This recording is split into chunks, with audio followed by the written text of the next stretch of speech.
Hello साथियों, एक बार फिर से आपका स्वागत है। जैसे कि इंग्लिश क्लास में आपको बताया गया होगा कि क्या है, हम बहुत जल्द साइंस की भी क्लास लेकर आने वाले हैं। तो साइंस की क्लास को मैं आपके साथ शुरू करूं तो साइंस की क्लास में क्या है, आपकी डिटेल क्लास तो होगी, ठीक है, लेकिन उसके साथ क्या है, कुछ ऐसे पॉइंट्स जो आपको क्या है हेल्पफुल होंगे, यानी जिसके लिए आप क्या है बहुत मेहनत करते हैं लेकिन वो भी आपको कभी याद नहीं हो पाते हैं, याद हो भी जाते हैं तो 2-4 दिन बाद आप भूल जाते हैं। तो ऐसे कॉन्सेप्ट को आपको याद कराने की कोशिश के लिए हमने एक नई मुहिम जारी की है, ठीक है। तो उसमें मैं आपको क्या कुछ ऐसे पॉइंट्स बताऊंगा जिससे आप आसानी से उस चीज़ को सीख सकते हैं। तो ये जो क्लास है अपनी सभी के लिए फ्रूटफुल है। साइंस जहाँ जहाँ आती है वहाँ वहाँ अपनी ये क्लास फ्रूटफुल होगी। अब मैं बात करूंगा केमिस्ट्री की। केमिस्ट्री से रिलेटेड आज मैं आपके साथ एक ट्रिक डिस्कस करूंगा जिसके थ्रू आप आसानी से याद कर सकते हैं। धातुओं की क्रियाशीलता का क्रम, ये 10th में भी आता है, ठीक है। Reactivity series of metal English में बोलते हैं इसे, और क्या है कॉम्पिटिटिव एग्जाम में भी आ जाता है, ठीक है। तो कैसे आप क्या है उनको याद कर सकते हैं, कैसे क्रम याद कर सकते हैं। अगर मैं आपसे बोलूं कि पोटेशियम और कॉपर में सबसे अधिक क्रियाशील यानी मोर रिएक्टिव मेटल कौन है, तो आपके थोड़ी देर माइंड हैंग हो जाएगा और आप सोचना शुरू कर देंगे कौन है, ठीक है। तो मैं आपको बता दूं पोटेशियम इसका आंसर होगा। तो जैसे मैंने इजीली बताया वैसे आप भी कैसे बता सकते हैं विद इन अ सेकेंड। तो चलिए देखते हैं, और देखने से पहले फिर से वही चीज़ है कि आप ज़्यादा से ज़्यादा लोगों तक लाइक सब्सक्राइब और शेयर जरूर करें, ठीक है। और जो पहली बार देख रहे हैं वो चैनल को क्या कर लें, ज्वाइन कर लें। ऐसी ही अमेजिंग क्लास आपको मिलती रहेंगी, ठीक है। तो चलिए आगे चलते हैं। तो देखिए यहां पर मैं आपको क्या बताने जा रहा हूं, धातुओं की क्रियाशीलता का क्रम, ठीक है। ये साइंस की क्लास सबके लिए इंपॉर्टेंट होगी। ये छोटी सी क्लास है और छोटी सी क्लास में आप बड़े बड़ी चीजें सीख पाएंगे, ठीक है। तो धातुओं की क्रियाशीलता का क्रम यानी क्या हो जाएगा, इंग्लिश में बात करें तो रिएक्टिविटी सीरीज ऑफ मेटल। और ये आज आप यहीं से याद करके जाएंगे। ये भी मैं आपको बता दूं, जब आप क्लास को देखेंगे ये आप यहीं से याद करके जाएंगे, ये पक्की बात है। तो देखिए धातुओं की क्रियाशीलता का क्रम यानी रिएक्टिविटी सीरीज ऑफ मेटल्स कैसे, तो जैसे मैं आपको ट्रिक बताने जा रहा हूं वैसे ही क्या है आप इसको नोट करिएगा, ठीक है। जैसे मैं आपको बताऊंगा उसी तरीके से। तो देखिए क्या लिखना है आपको, करण, ठीक है, जैसे मैं आपको बता रहा हूं वैसे। करण का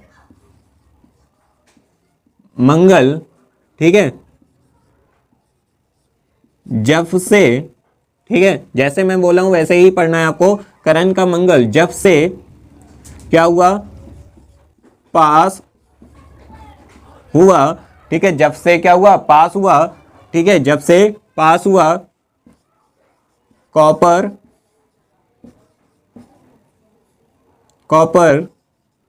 मर गया, ठीक है, कॉपर क्या हुआ, मर गया। इसका कोई मतलब नहीं जिसको मैंने गोला बनाया है, बस पढ़ने के लिए होता है। तो कॉपर मर गया, ठीक है, सिल्वर गोल्ड क्या हो गया, सिल्वर गोल्ड आ गया, ठीक है। अगर ट्रिक में कुछ गड़बड़ी भी होती है तो उसको हम देख लेंगे, वैसे मेरी तरफ से कोई गड़बड़ी नहीं है, आप भी एक बार क्रॉस चेक जरूर करें, ठीक है। वैसे कोई गड़बड़ी नहीं है। देखिए के से मतलब क्या हो गया, के यानी पोटेशियम, ठीक है। उसके बाद एन का मतलब क्या है, Na यानी सोडियम, ठीक है।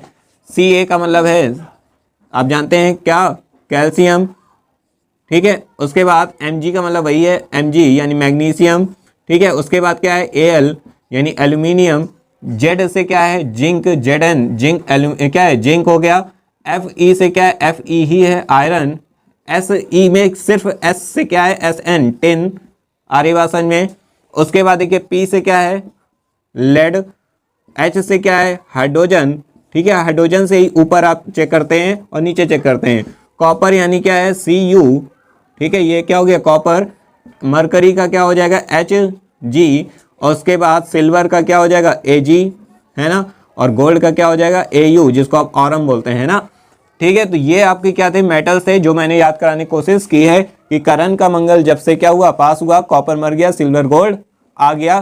धातुओं की क्रियाशीलता का क्रम शॉर्टकट में आप कैसे विद इन अ सेकंड क्या कर सकते हैं, याद कर सकते हैं, ठीक है, आर्यवासन में, ठीक है।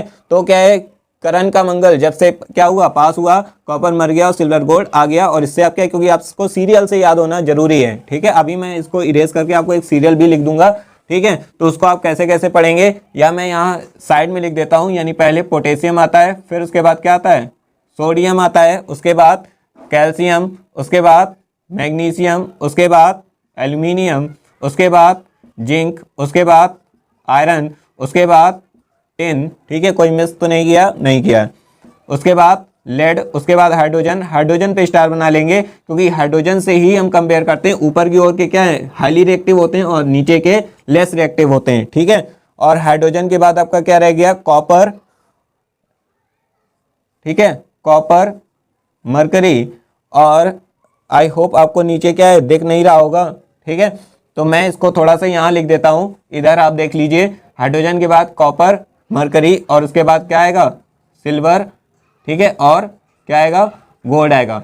तो हाइड्रोजन से ऊपर यानी नीचे से कहाँ जाएं, ऊपर की ओर अगर चलेंगे तो ये क्या होती है, रिएक्टिविटी क्या होती है, बढ़ती चली जाती है। लेकिन आप कंपेयर कैसे करते हैं, हाइड्रोजन से। हाइड्रोजन के नीचे क्या होते हैं, लेस रिएक्टिव, और ऊपर हाईली रिएक्टिव होते हैं। तो अगर अब मैं आपसे पूछ लूँ क्वेश्चन कि जिंक और कॉपर में हाईली रिएक्टिव कौन है, तो आप आंसर तुरंत देंगे क्या, जिंक। और इससे आपको एक सहायता ये मिलती है कि जो आप डिस्प्लेसमेंट रिएक्शन पढ़ते हैं, कौन सी विस्थापन या प्रतिस्थापन क्रिया पढ़ते हैं, उसमें आपको इससे आसानी होती है। क्योंकि जो हाईली रिएक्टिव मेटल होता है, अधिक क्रियाशील धातु जो होती है, कम क्रियाशील धातु को क्या कर देती है, प्रतिस्थापित भी कर देती है। तो यहाँ से आपका 1 नंबर बोर्ड एग्जाम में कम से कम 1 से 2 नंबर आपका क्या हो गया, तैयार हो गया एक ही क्लास से। तो ऐसे ही हम और भी अमेजिंग क्या है क्लास लेने की कोशिश करेंगे। ये मैंने कोशिश की कि आई होप आपकी कुछ हेल्प हो जाएगी।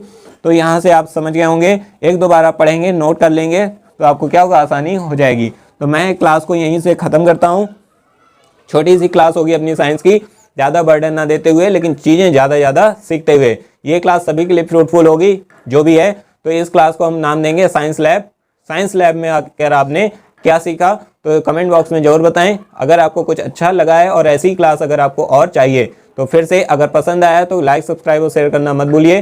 ज़्यादा से ज़्यादा बच्चों तक शेयर कीजिए जो बोर्ड एग्जाम की तैयारी कर रहे हैं या कोई कॉम्पिटेटिव एग्जाम की तैयारी कर रहे हैं, ठीक है। ऐसे ही हम अमेजिंग ट्रिक्स भी आपके साथ लाते रहेंगे। इंग्लिश क्लास आपकी कंटिन्यू चल रही है, मैथ की क्लास भी शुरू होगी, ठीक है। तो पूरा हम कोशिश करेंगे आपको पूरा कवर कराया जाए, पेपर को आप मतलब हिट करें, ऐसे क्वेश्चन आपके सामने पेश किए जाएँ। तो चलिए क्लास को यहीं समाप्त करते हैं। Thank you class. इसको आप स्क्रीनशॉट लेना मत भूलिएगा, मैं यहाँ से हट जाता हूँ, ठीक है। आराम से आप स्क्रीनशॉट ले लीजिए। Thank you.